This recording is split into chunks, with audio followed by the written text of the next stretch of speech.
Hello जोहार। आज तारीख है शुक्रवार। चलिए जानते हैं झारखंड की संध्या की प्रमुख बड़ी खबरों को।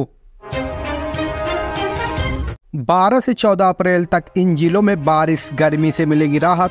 कुछ दिनों की राहत के बाद झारखंड का तापमान एक बार फिर से 40 डिग्री के करीब पहुंच चुका है। इसके साथ ही एक राहत भरी खबर यह भी है कि 2 दिन तक प्रदेश में बारिश होने की संभावना जताई जा रही है। वहीं अगले 24 घंटे के अंदर प्रदेश का तापमान 4 से 5 डिग्री तक गिरेगा, जिसके बाद एक बार फिर से तापमान में बढ़ोतरी दर्ज की जाएगी। लोगों को फिर से धूप गर्मी सताएगी। मौसम विभाग के अनुसार 12 अप्रैल को सूबे के पश्चिम और दक्षिण हिस्सों में हल्की बारिश हो सकती है। वहीं 13 अप्रैल को प्रदेश भर के कई हिस्सों में बादल छाए रहेंगे, लेकिन मौसम शुष्क रहेगा। मौसम विभाग के अनुसार झारखंड के चतरा, लातेहार, पलामू, गुमला, खूंटी, रांची, बोकारो, रामगढ़, गढ़वा, लोहरदगा, पश्चिम सिंहभूमि, पूर्वी सिंहभूमि, सिमडेगा, सरायकेला, खरसावां में बारिश हो सकती है। 14 अप्रैल को भी सूबे के दक्षिण व उससे सटे मध्य भागों में हल्की बारिश होने की संभावना है। पड़ोसी राज्य बिहार में भी बारिश की संभावना जताई जा रही है। होली के बाद अचानक से देश भर में मौसम ने अचानक से करवट ली। लोगों का घर से बाहर निकलना मुश्किल होता जा रहा है। गर्मी अभी से ही लोगों को परेशान करने लगी है। पिछले 24 घंटे के अंदर प्रदेश में सबसे ज्यादा बारिश सिमडेगा में दर्ज की गई, जहां 12 मिलीमीटर बारिश रिकॉर्ड किया गया। वहीं सबसे अधिक तापमान सरायकेला जिले में दर्ज किया गया, जहां का तापमान 39.2 डिग्री रिकॉर्ड हुआ। राजधानी रांची का न्यूनतम तापमान 18.9 डिग्री दर्ज किया गया। ईडी के सामने सद्दाम हुसैन ने किया चौंकाने वाला खुलासा। जमीन का फर्जी डीड बनवाने में इन लोगों ने की थी मदद। पूर्व मुख्यमंत्री हेमंत सोरेन से जुड़ी बरियातू की 8.86 एकड़ जमीन हड़पने की कोशिश मामले में गिरफ्तार बरियातू के सद्दाम हुसैन से ईडी ने लगातार तीसरे दिन भी रिमांड पर लंबी पूछताछ की। शुक्रवार यानी कि आज सद्दाम हुसैन की रिमांड अवधि समाप्त हो जाएगी। रिमांड पर सद्दाम ने यह स्वीकारा कि बरियातू फायरिंग रेंज के पास की जमीन का उसने फर्जी डीड बनवाया और उस जमीन पर चारदीवारी के लिए उसने सेना की अनुमति को लेकर पत्राचार किया था। हालांकि सेना से उसे अनुमति नहीं मिली थी। ईडी ने सद्दाम हुसैन के माध्यम से सेना को किए गए पत्राचार की कॉपी को सबूत के लिए एकत्रित कर लिया है। सद्दाम ने ईडी को बताया कि फर्जी डीड बनवाने में उसे अफसर अली उर्फ अफसू ने सहयोग किया। वहीं मूल दस्तावेज उपलब्ध कराने से लेकर फर्जी डीड बनवाने तक में बड़गई अंचल के तत्कालीन राजस्व उप निरीक्षक भानु प्रताप प्रसाद व अन्य शामिल थे। कुछ तो रांची के होटवार स्थित बिरसा मुंडा केंद्रीय कारा में बंद है। बरियातू रोड की जिस 8.86 एकड़ जमीन के मूल दस्तावेज में हेराफेरी करने की तैयारी थी, उनमें 2 प्लाट की 1940 व 1947 की फर्जी डीड सद्दाम हुसैन ने बनवाई थी। चाईबासा पुलिस को मिली बड़ी सफलता। 15 हार्डकोर नक्सलियों ने किया आत्मसमर्पण। झारखंड में भाकपा माओवादी संगठन के खिलाफ पुलिस को बड़ी सफलता हाथ लगी है। राज्य के घोर नक्सल प्रभावित पश्चिम सिंहभूमि जिला मुख्यालय चाईबासा में 15 नक्सलियों ने एक साथ आत्मसमर्पण कर दिया है। आत्मसमर्पण करने वालों में एक नाबालिग बच्चा और 2 महिलाएं भी शामिल हैं। ये सभी पश्चिम सिंहभूमि जिले के ही निवासी हैं और 1 करोड़ रुपए के इनामी मिसिर बेसरा के दस्ते से जुड़े थे। गुरुवार को चाईबासा स्थित पुलिस लाइन में पश्चिम सिंहभूमि जिला प्रशासन, पुलिस एवं सीआरपीएफ के समक्ष सामूहिक रूप से कोल्हान और सारंडा के बीहड़ जंगलों में सक्रिय इन नक्सलियों ने आत्मसमर्पण किया। सरयू राय कहां से लड़ेंगे चुनाव, खुद दे दिया फाइनल जवाब। कांग्रेस से कर दी अपील। धनबाद लोकसभा क्षेत्र से भाजपा प्रत्याशी ढुल्लू महतो पर दर्ज मुकदमे को लेकर हमलावर जमशेदपुर पूर्व के विधायक सरयू राय ने कांग्रेस से समर्थन मांगा है। उन्होंने कहा कि धनबाद से चुनाव लड़ने का उनका निजी फैसला नहीं है। स्थानीय लोगों के आग्रह पर चुनाव लड़ने को तैयार हूं। कांग्रेस से समर्थन मांगा है। कांग्रेस के बड़े नेताओं से भी बातचीत हुई है, समर्थन करने का आग्रह किया है। हम धनबाद से चुनाव लड़ेंगे और जीतेंगे। यदि कांग्रेस समर्थन करती हो तो ज्यादा मतों के अंतर से जीत हासिल होगी। इसके साथ उन्होंने यह भी दावा किया कि अगर कांग्रेस का समर्थन नहीं मिलता है तो जीत का अंतर थोड़ा कम हो जाएगा। सरयू राय ने बुधवार को मीडिया से बातचीत करते हुए कहा कि चैत्र नवरात्रि के बाद धनबाद के लोकसभा चुनाव लड़ने की विधिवत घोषणा की जाएगी। उन्होंने कहा कि धनबाद लोकसभा क्षेत्र से भाजपा प्रत्याशी के पुत्र प्रशांत कुमार के नाम से गलत तरीके से धनबाद के नावाडीह में कुल 80 डिसमिल जमीन खरीदी गई है। भाजपा के राष्ट्रीय नेता और झारखंड प्रदेश के प्रभारी को स्पष्टीकरण देना चाहिए। पंडित दीनदयाल उपाध्याय की उक्तियों के अनुरूप प्रभारी की भूमिका का निर्वाह करना चाहिए। शादी की तो छोड़ी मजदूरी और करने लगा यह धंधा, पत्नी का भी मिला साथ।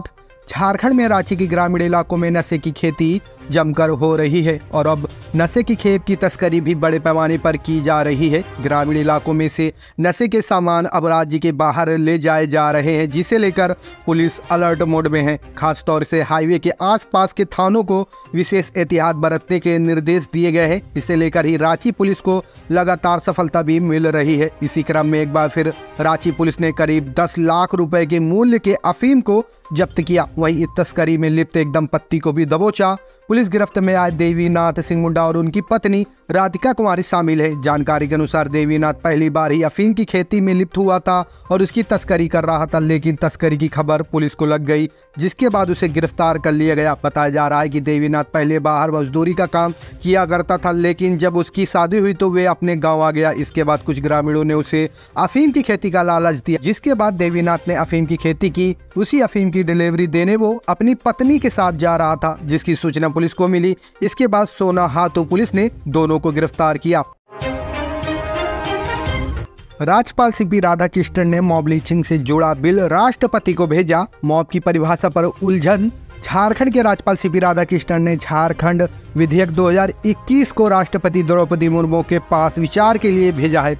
इसमें हेमंत सोरेन सरकार द्वारा पारित कानून से जुड़े कुछ तकनीकी मुद्दे उठाए गए हैं। राजभवन के एक वरिष्ठ अधिकारी ने इस बारे में जानकारी देते हुए बताया कि विधेयक को मंगलवार को राष्ट्रपति के पास भेजा गया था। वरिष्ठ अधिकारी ने अपनी पहचान उजागर नहीं करने की शर्त पर जानकारी देते हुए बताया कि यह विधेयक 2 या अधिक हिंसक व्यक्ति के समूह को भीड़ के रूप में परिभाषित करता है, जो कि भारतीय दंड संहिता में दी गई इसी शब्द की परिभाषा से अलग है।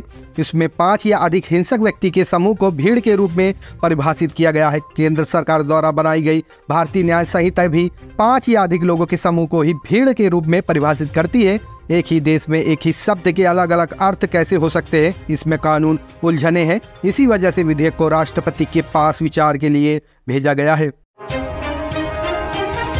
झारखंड की इन 4 सीटों पर अपने पत्ते कब खोलेगी कांग्रेस? इस हौज सीट पर सियासी हलचल सबसे तेज। झारखंड में अपने कोटे के शेष बचे 4 सीटों पर उम्मीदवारों की घोषणा कांग्रेस पार्टी शनिवार तक कर सकती है। कांग्रेस पहले ही खूंटी, लोहरदगा और हजारीबाग से उम्मीदवारों के नाम की घोषणा कर चुकी है। इसके अलावा 4 और सीटों पर धनबाद, चतरा, रांची और गोड्डा से उम्मीदवारों के नामों की घोषणा होनी है और माना जा रहा है कि पार्टी शनिवार की शाम तक उम्मीदवारों के नामों की घोषणा कर सकती है। इसके लिए पहले से ही पूरी तैयारी की जा चुकी है। प्रदेश कांग्रेस अध्यक्ष से लेकर तमाम सीनियर नेताओं से उनका पक्ष केंद्रीय चुनाव समिति ने ले लिया है। इन्हीं बातों के आधार पर कांग्रेस अपने उम्मीदवारों के नाम पर मोहर लगाएगी।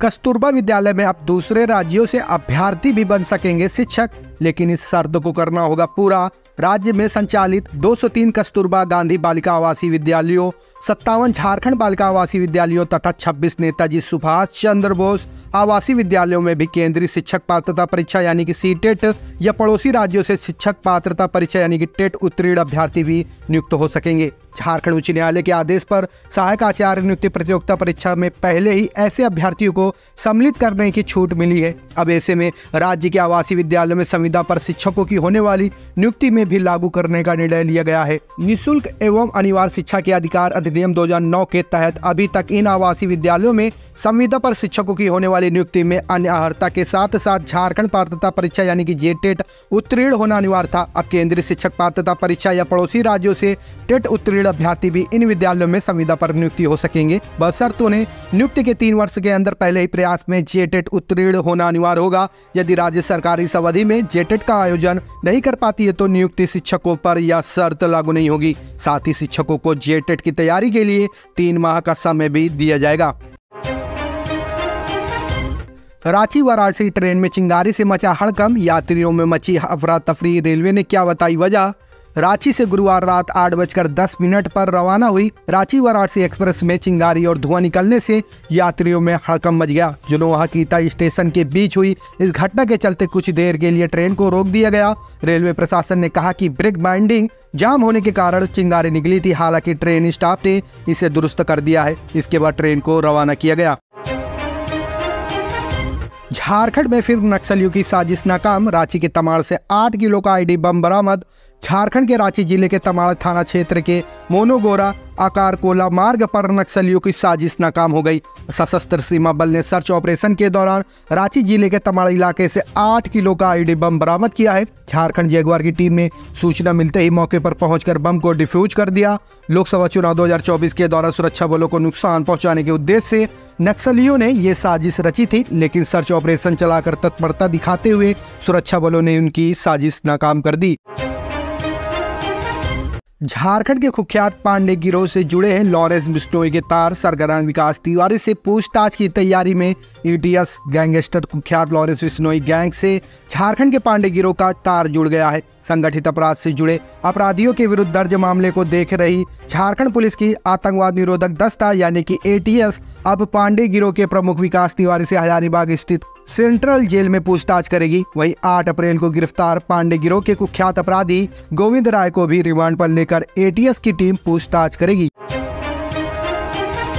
बोकारो के चतरोचट्टी में नक्सलियों ने पुल निर्माण में लगे जेसीबी के चालक को पीटा। पुलिस ने शुरू किया सर्च ऑपरेशन।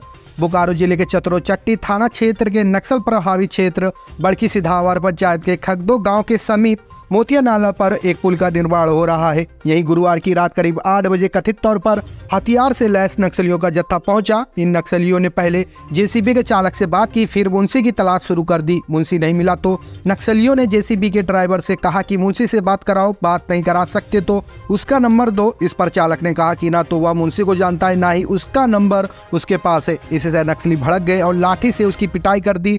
ड्राइवर को पूरी तरह से पीट कर घायल करने के बाद नक्सली उसे चेतावनी देकर जंगल की ओर चले गए। ड्राइवर के मुताबिक 7 से 8 नक्सली रात में आए थे। इस संबंध में बोकारो जिला पुलिस को सूचना मिली तो जिला पुलिस बल के जवान और केंद्रीय रिजर्व पुलिस बल के जवान घटनास्थल पर पहुंचे, मामले की जांच पड़ताल की और उसके बाद नक्सलियों के खिलाफ सर्च ऑपरेशन शुरू कर दिया। इस संबंध में बोकारो के एसपी ने कहा है कि पुलिस इस बात का पता लगा रही है कि मारपीट करने वाले नक्सली थे या कोई और।